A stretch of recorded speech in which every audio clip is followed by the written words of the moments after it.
La pluja no ha impedit que la Sagrada Família i el Museu Nacional d'Art de Catalunya hagin signat un acord de col·laboració per potenciar i difondre l'obra d'Antoni Gaudí i les arts del modernisme. El cardenal Sistac, com a president del Patronat de la Sagrada Família, i Miquel Roca, com a president del MENAC, han signat els documents que evidencien la voluntat de treballar conjuntament en projectes culturals. Ens comprometem solemnement a fer un bon ús d'aquesta confiança i que quedi per sempre com un patrimoni de la ciutat. Avui és dels dies històrics, avui és dels dies històrics en positiu.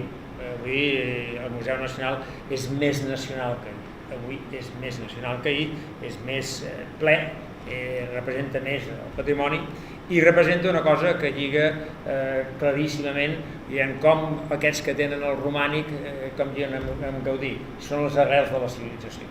Amb aquest acord s'ha aconseguit que un important conjunt d'obres d'Antoni Gaudí s'exposin permanentment en el marc de la nova presentació de la col·lecció d'art modern que el MENAC obrirà el proper setembre.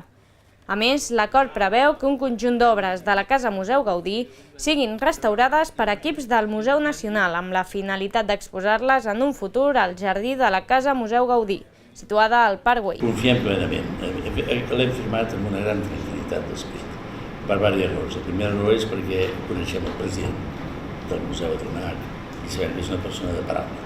Gairebé no caldria firmar, persona de paraula. No? I per altra part també tots els seus col·laboradors, seriosos, competents, per tant deixem unes coses molt importants per nosaltres, perquè Gaudí i la Sagrada Família per nosaltres i la nostra fundació és molt, i per la diòcesi és molt, i per Catalunya és molt. En finalitzar la signatura, el cardenal Sistac ha fet al president i al director del MENAC una visita pels racons amb més rellevància històrica del Palau Episcopal.